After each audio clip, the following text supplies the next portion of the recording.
बिस्मिल्लाहिर्रहमानिर्रहीम। आज हम पढ़ेंगे जी वाटर के बारे में, वाटर की इम्पोर्टेंस के बारे में देखेंगे कि वाटर की इम्पोर्टेंस क्या है लिविंग ऑर्गेनिज्म के अंदर, बायोलॉजी के अंदर। तो सबसे बड़ी इम्पॉर्टेंट बात यह है कि water is the medium of life, कि कोई भी लाइफ वाटर के बगैर हो ही नहीं सकती। तो वाटर सबसे प्राइम इम्पोर्टेंस है, वाटर के बगैर तो लाइफ ही मुमकिन नहीं है। जैसा कि कुरान मजीद के अंदर भी इरशाद होता है कि हमने हर चीज़ पानी से पैदा की है। इसके अलावा पानी जो है लिविंग ऑर्गेनिज्म की बॉडी के अंदर 65 to 89% तक हो सकता है। किसी बॉडी में 65% है, किसी बॉडी में इससे कम भी हो सकता है और इससे ज़्यादा भी। ह्यूमन बॉडी के अंदर खून के अंदर वाटर की जो क्वांटिटी है वो 20% होती है और ब्रेन के अंदर 85% होती है। इसी तरह तमाम जो रिएक्शंस हैं एक सेल के अंदर, एक लिविंग सेल के अंदर, वो सारे एक्वस मीडिया के अंदर होते हैं, वाटर की मौजूदगी में होते हैं। वाटर की मौजूदगी के बगैर वो रिएक्शन स्टॉप हो जाती हैं और वो लिविंग ऑर्गेनिज्म की डेथ भी हो सकती है। तो मतलब कि लाइफ मुमकिन ही नहीं है वाटर के बगैर। इसी तरह वाटर तमाम बायोलॉजिकल रिएक्शंस का हिस्सा होती है। फोटोसिंथेसिस के दौरान भी जो वाटर है रॉ मटेरियल के तौर पर निकलता है। इसके अलावा ये वाटर एक पोलर कंपाउंड है, यानी पोलैरिटी होती है इसके, एक साइड पे पॉजिटिव चार्ज और एक साइड पे नेगेटिव चार्ज। कुछ इस तरह का ये कंपाउंड बनता है। ये ऑक्सीजन है और ये हाइड्रोजन है। ऑक्सीजन के ऊपर पार्शल नेगेटिव चार्ज और हाइड्रोजन के ऊपर पार्शल पॉजिटिव चार्ज होता है। तो ये पोलर कंपाउंड है। तो पोलर कंपाउंड पोलर चीज़ों को अपने अंदर हल कर लेता है, क्योंकि इसका पॉजिटिव सिरा जो है वो दूसरे नेगेटिव सिरे को अपनी तरफ अट्रैक्ट कर लेगा और नेगेटिव सिरा जो है वो पॉजिटिव सिरे को अपनी तरफ अट्रैक्ट कर लेगा। तो इस तरह कोई भी आयनिक कंपाउंड आसानी से हल हो जाता है, जैसे कि साल्ट है NaCl। जैसे ही NaCl को वाटर के अंदर हम डिज़ोल्व करेंगे, Na वाला पार्ट जो है वो ऑक्सीजन की तरफ अट्रैक्ट होगा और Cl वाला पार्ट हाइड्रोजन की तरफ अट्रैक्ट होगा। इस तरह वो कंपाउंड आसानी से पानी के अंदर हल हो जाएगा। नॉन आयनिक कंपाउंड्स जो कि अगर चार्ज पार्टिकल्स हैं वो भी पानी के अंदर आसानी से हल हो जाते हैं। और अगर हम सॉल्यूशन की शक्ल में बात करें तो सॉल्यूशन की शक्ल में ये वाटर के मॉलिक्यूल रैंडमली आयन मूव करते हैं, हाइड्रोजन आयन और OH आयन, यानी हाइड्रोजन प्लस और OH नेगेटिव, ये रैंडमली मूव करते हैं। और रैंडमली मूव करने की वजह से ये रिएक्शन के लिए बड़े फेवरेबल होते हैं, क्योंकि जो कोई भी हम चीज़ इसके अंदर डालेंगे तो ये पॉजिटिव और नेगेटिव चार्ज उसको एज अ कैटलिस्ट के तौर पर भी काम कर सकते हैं और रिएक्शन को तेज़ करेंगे। सॉल्वेंट प्रॉपर्टी इसमें एक्वस मीडिया के अंदर हमने बात की कि तमाम के तमाम रिएक्शन एक्वस मीडिया के अंदर होते हैं। एंजाइम भी एक्वस मीडिया के अंदर ही वर्क करते हैं। और अगर हम नॉन पोलर कंपाउंड की बात करें तो नॉन पोलर कंपाउंड के ऊपर क्योंकि चार्ज नहीं होता, तो अगर इसके अंदर चार्ज नहीं होगा तो वो पानी की तरह के मॉलिक्यूल उसको अट्रैक्ट भी नहीं करेंगे और वो सॉल्युबल भी नहीं होगा। और नॉन पोलर कंपाउंड की भी अपनी इंपॉर्टेंस है।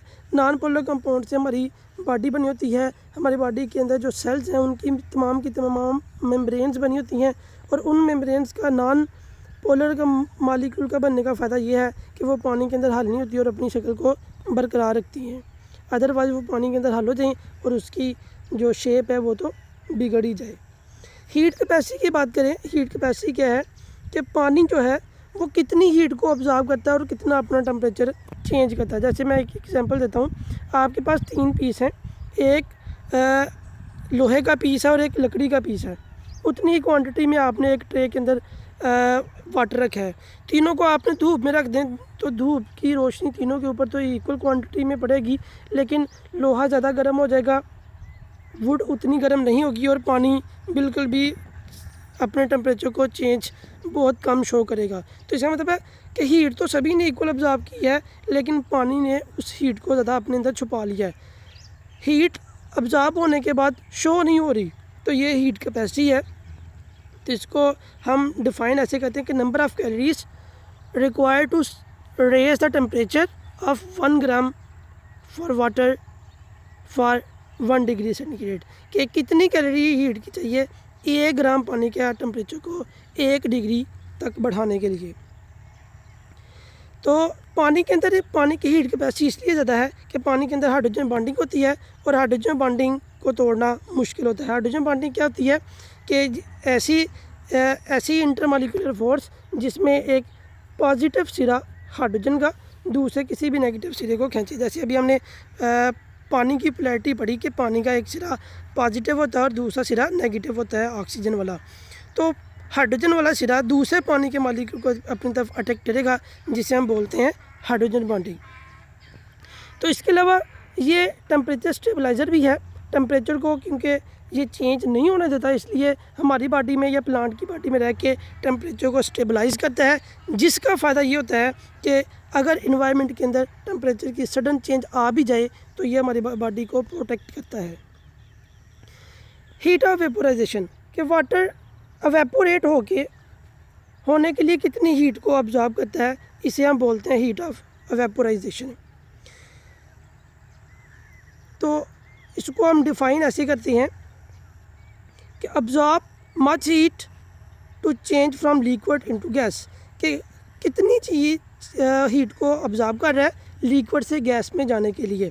तो ये वाटर की हीट ऑफ कैपेसिटी दी हुई है 574 किलो कैलोरी पर केजी, कि 1 केजी वाटर को अगर आपने एवेपोरेट करना है तो उसके लिए आपको 574 किलो कैलोरी रिक्वायर्ड होती है।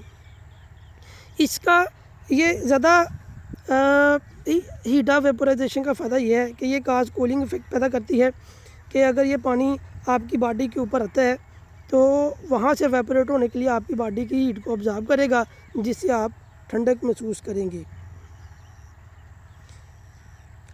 इसके लिए एक एग्जांपल है जी। फ़र्ज़ करिए आपके पास 1000 ml वाटर है, यानी 1 लीटर पानी है आपके पास, और उसमें से 2 ml पानी जो है ना वो एवेपोरेट होगा, यानी सिर्फ 1000 में से 2 ml वाटर पानी एवेपोरेट हो जाए ना, तो पीछे आपके पास पानी कितना रह जाएगा 998 ml। तो उसका टेम्परेचर 1 डिग्री ड्रॉप हो चुका होगा। इतनी जल्दी इतना टेम्परेचर को मेंटेन कर लेता है। आयोनाइजेशन ऑफ वाटर आपको पता है कि इतना ज़्यादा आयोनाइज नहीं होता। इसके आयन 2 ही बनते हैं, एक H+ और एक OH आयन बनता है। ये रिवर्सिबल रिएक्शन है, लेकिन 25 डिग्री सेंटीग्रेड पे जाके इसकी जो क्वांटिटी है वो होती है 10⁻⁻7 मोल पर लीटर, यानी 1 लीटर में से 10⁻⁻7, जो कि बहुत कम मॉलिक्यूल आयोनाइज होती हैं, लेकिन होती ज़रूर हैं। जो थोड़े बहुत होती हैं वो H और OH की शक्ल में मौजूद रहती हैं और रिएक्शन में हिस्सा लेती हैं और रिएक्शन को स्टार्ट करने में हेल्प करती हैं। प्रोटेक्शन, वाटर इन तमाम चीज़ों के अलावा हमें प्रोटेक्ट भी करता है। प्रोटेक्शन के हिसाब से अगर हम देखें तो आइस के अंदर इसका मौजूद होना, जब हम हमारी आँख में कोई चीज़ चली जाती है, कोई चीज़ पड़ जाती है, तो वो फ़ौरन वहाँ से जो टीयर ग्लैंड्स हैं वो आंसू पैदा करना शुरू कर देते हैं, जिसकी वजह से वो चीज़ या तो पानी में मिक्स होकर आँख से बाहर निकल आती है, या फिर हमारी आँख की हिफाजत करती है। जब हम रब करते हैं, अपनी आँख को रगड़ते हैं, तो उस वक्त ये हमारी आँख के लिए लुब्रिकेंट का काम भी करती है। डैमेज से भी बचाती है।